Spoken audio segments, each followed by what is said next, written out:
So I'm with Ben from Audio.Computer. Hi Ben. Hello, how you So I doing? met you last year and you were launching the Beat Friends. That was pre-orders this time last year. How's the last year gone for you? The last year's been amazing. Yeah, we launched the Superbooth last year. We sold out our first batch and shipped them in October. We shipped another batch of 200 that we just finished sending out last week. And we're selling the third batch now. So yeah, it's all going well. And we're back this year.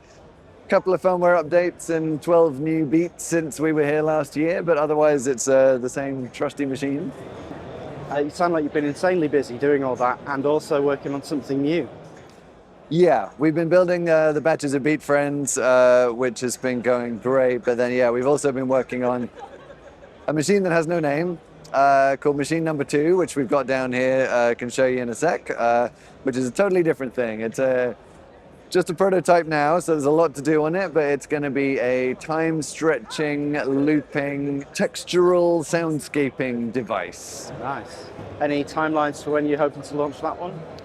I would prefer not to commit to anything too much, Fair but we're going to be working on it as hard as we can from now until towards the end of the year, and then we'll see where we are. Hopefully, yeah, we'll certainly have something more advanced than this towards the end of the year, but when we'll actually launch it is remains to be seen. Fantastic. Should we have a look at the boxes? Yeah, absolutely. So first one is Beat Friend, and this is our analog drum machine. So it's 6 analog circuits, late 70s style, CR78 inspired sounds.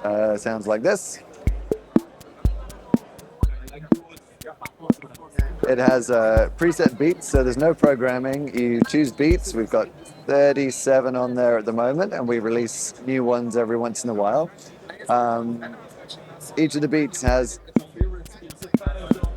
a preset, 6 time signatures, so you can switch to, say, 7/8. And then these are complexity sliders for each drum, so you can take from very simple or muted completely, up to simple versions of each instrument, up to much more complex. And the most complex is usually incredibly busy, but you wouldn't use that all the time. So in the middle is kind of a pretty standard version of the beat. To change the sounds, they're analog circuits, so they're all kind of fixed as they are, but we've got a digital set of effects over here. We call this the Triforce of digital effects. When they're all pointed to the middle, it is clean analog sound, but then as you move them away from the center, you get 6 different effects on here. So they sound kind of like this.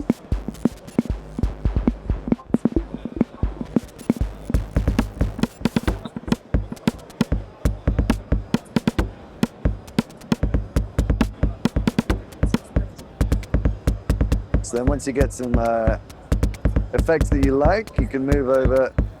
Let's get a bit of that bit crush back in, that's nice.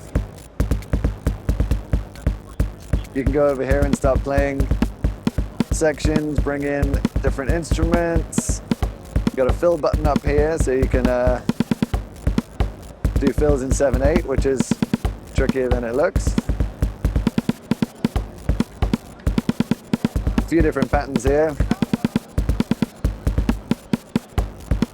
All snare fills. And then lastly over here, let's clean it up a little bit again. We got a jazz setting. It plays both kinds of jazz. So to the right we get sort of 16th swing.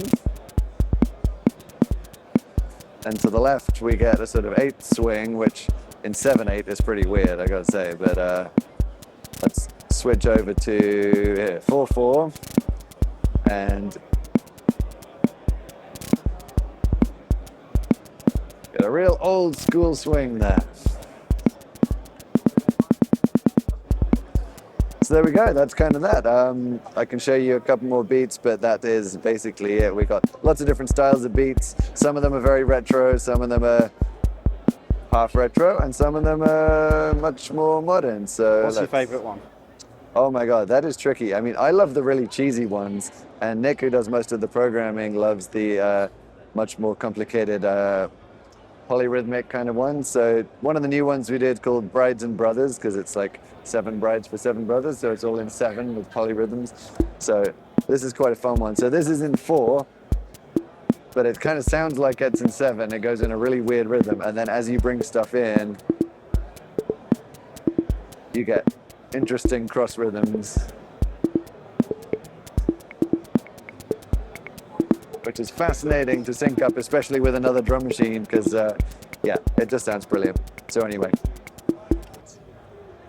that's about it. Very nice. Thank you very much. Well, I enjoy my beat friend, So I've heard. and Yes. I'm looking forward to seeing what machine number 2 does. Yeah, absolutely. Let's do it. Machine number 2. So this doesn't have a name yet, so don't get too attached to machine number 2.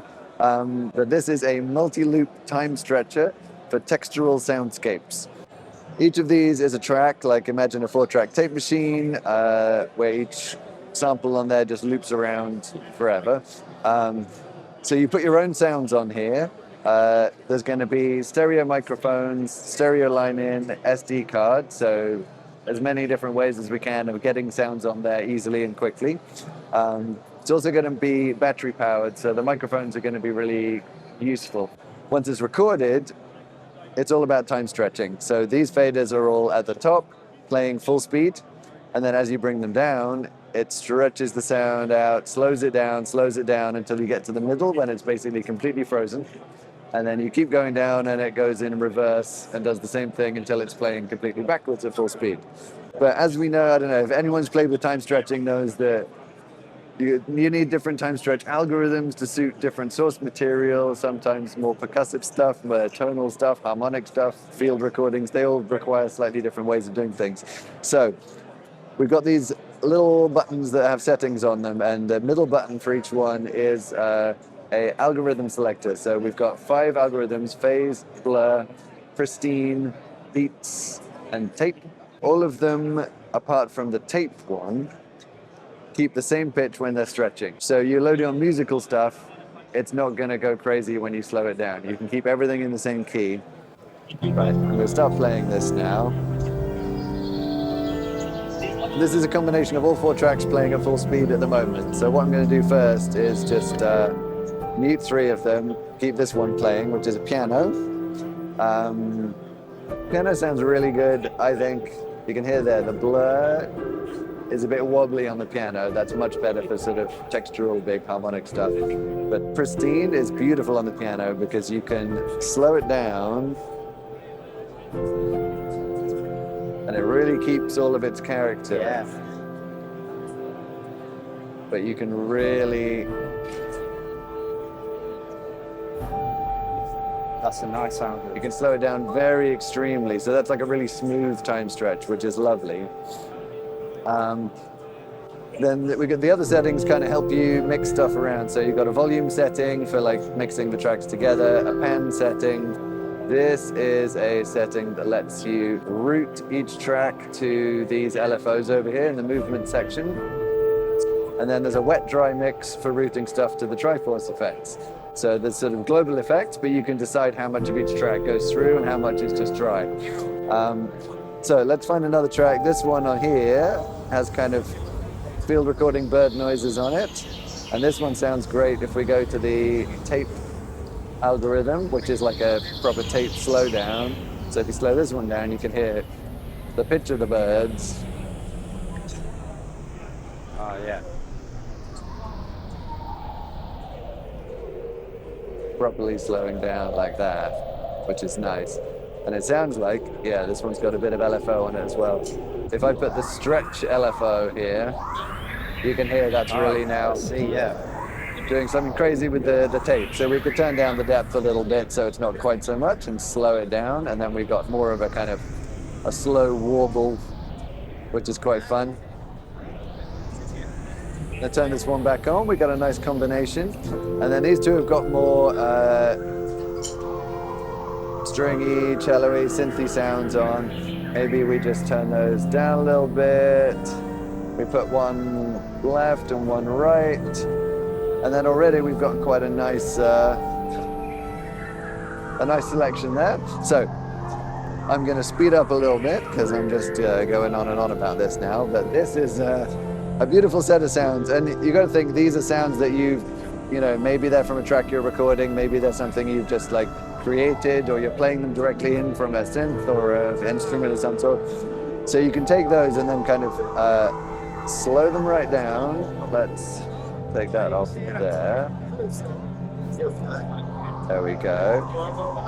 I'm going to take that off there because that's crazy at the moment. Nice. And then we've got some effects, which is where stuff starts to get fun. So like the Beat Friends, we got a nice big crush over here, which can really start to make things break up in a fun way. And it's nice you can route individual sounds to that as opposed to everything. Exactly. So yeah, the wet dry. So at the moment, it kind of, by default, everything's 100% sent there. But if you wanted to say, okay, don't send the piano, for example, or keep more of the clean piano, you can turn that down and have the piano come through more cleanly. And then that's all a bit intense. So also we got nice, the low pass filter over here. Right. And then this one is a big reverb, which in combination with the big crush and the low pass kind of takes you very much into sort of big ambient film score territory.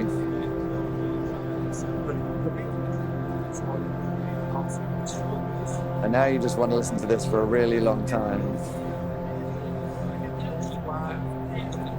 So here we could take this and then, I think what I'm going to do is just turn all these up and show you how extreme it goes. And then I will take it back to something beautiful.